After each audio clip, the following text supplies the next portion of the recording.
अगर एक बच्चा चोरी नहीं करता तो क्या वो इसलिए क्योंकि उसे पता है कि चोरी गलत है, या सिर्फ इसलिए क्योंकि उसे सजा का डर है? और अगर एक बड़ा इंसान नियम तोड़ता है तो क्या वो हमेशा गलत होता है या कभी कभी सही भी हो सकता है? आज हम समझेंगे एक ऐसी ही थियरी जो बताती है कि इंसान सही और गलत का निर्णय कैसे करता है। नमस्कार दोस्तों, आज हम कोहलबर्ग के नैतिक विकास सिद्धांत को बहुत आसान भाषा में समझेंगे, जिसमें नैतिक विकास के सभी स्तर और चरण शामिल है। और यह टॉपिक टेट, सीटेट और यूजीसी नेट में बार बार पूछा जाता है। और अगर आपने इसे अच्छे से समझ लिया तो एमसीक्यू हो या इंटरव्यू कभी नहीं अटकेंगे। कोहलबर्ग एक प्रसिद्ध मनोवैज्ञानिक थे। उन्होंने जीन पियाजे के कार्य को आगे बढ़ाते हुए यह बताया कि व्यक्ति की नैतिक सोच उम्र के साथ बदलती है, यानी जैसे जैसे व्यक्ति बड़ा होता है वैसे वैसे उसकी सही गलत समझ भी विकसित होती है। कोहलबर्ग के नैतिक विकास को 3 लेवल में बांटा है। सबसे पहला लेवल है पूर्व पारंपरिक स्तर, दूसरा पारंपरिक स्तर और तीसरा उत्तर पारंपरिक स्तर। और हर लेवल में 2 स्टेज होते हैं। कुल 6 स्टेज होते हैं। सबसे पहला लेवल है पूर्व परंपरागत अवस्था, यानी आज्ञा पालन और दंड अभिविन्यास अवस्था। इस स्टेज में बच्चा सही काम इसलिए करता है क्योंकि उसे सजा का डर होता है। उसकी सोच होती है कि मुझे सजा से बचना है। कोई बच्चा होमवर्क करता है क्योंकि टीचर डांटेंगे, चोरी नहीं करता क्योंकि सजा मिलेगी, और झूठ नहीं बोलता क्योंकि उसे मार का डर लगता है।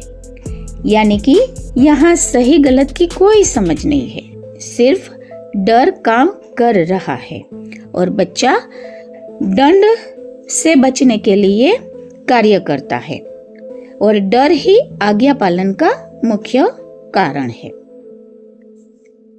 अब आता है दूसरा स्टेज, यानी कि व्यक्तिवाद और विनिमय स्टेज। यहाँ बच्चा अपने फायदे के हिसाब से सोचता है। उसकी सोच होती है कि मुझे क्या मिलेगा।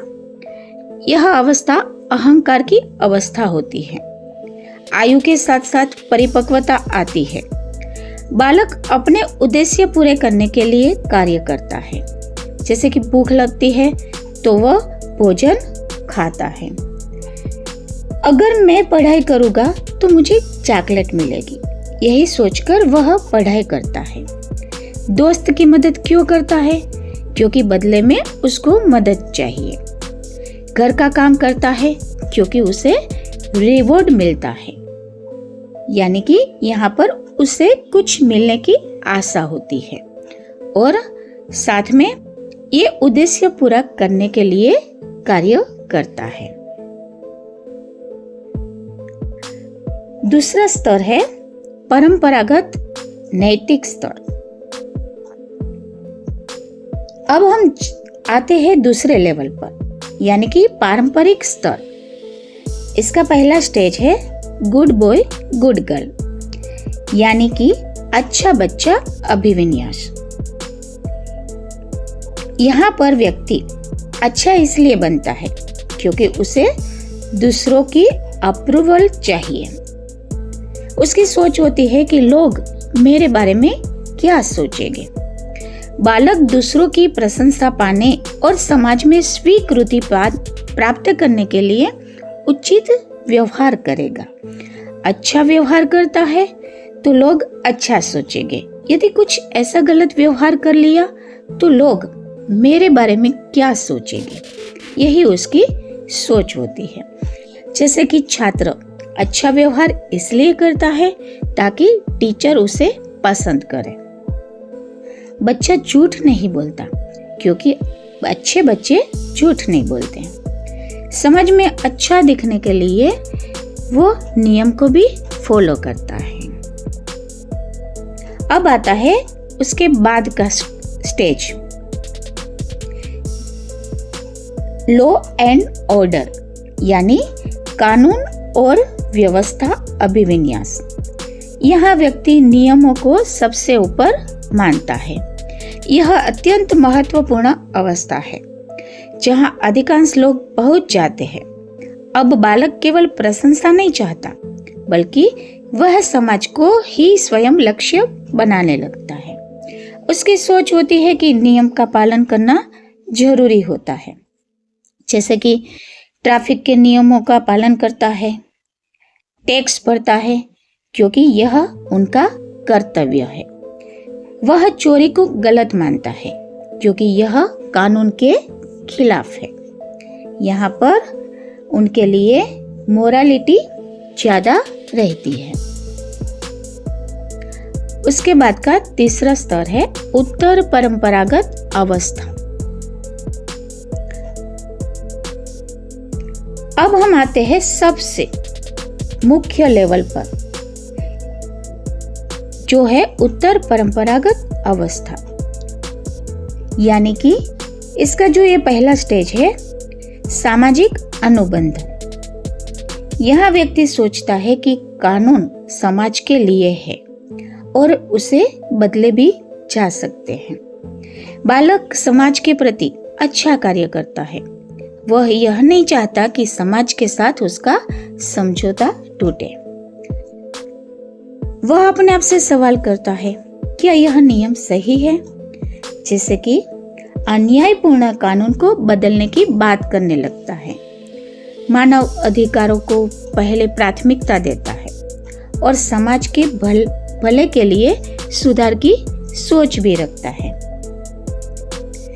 यहाँ पर मैं आपसे एक सवाल पूछना चाहती हूँ कि आपके हिसाब से बच्चे का बिहेवियर किस स्टेज में आता है? कमेंट में जरूर बताइएगा। और अब आता है सबसे उच्च स्तर, यानी कि सार्वभौमिक नैतिक सिद्धांत। यहाँ व्यक्ति अपने सिद्धांतों पर चलता है, जैसे कि न्याय, समानता, मानवता आदि। यह उच्चतम अवस्था है। बालक अपने विवेक का प्रयोग करता है, अपने नियम स्वयं बनाता है और सही गलत की पहचान कर अपने मन में कार्य करता है। जैसे कि महात्मा गांधी जी का सत्य और अहिंसा पर चलना, अन्याय के खिलाफ खड़ा होना और किसी की मदद करना, भले ही खुद को नुकसान क्यों न हो। इस सबसे उच्चतम स्तर है। तो दोस्तों, जल्दी से रिकैप करें। कुल 3 लेवल होते हैं और उनके 6 स्टेज होते हैं। और यह थियरी यह बताती है कि नैतिक विकास धीरे धीरे होता है और हर व्यक्ति अंतिम स्टेज तक नहीं पहुंच पाता। यहाँ हम कोहलबर्ग के सिद्धांत का अंतिम निष्कर्ष समझते हैं।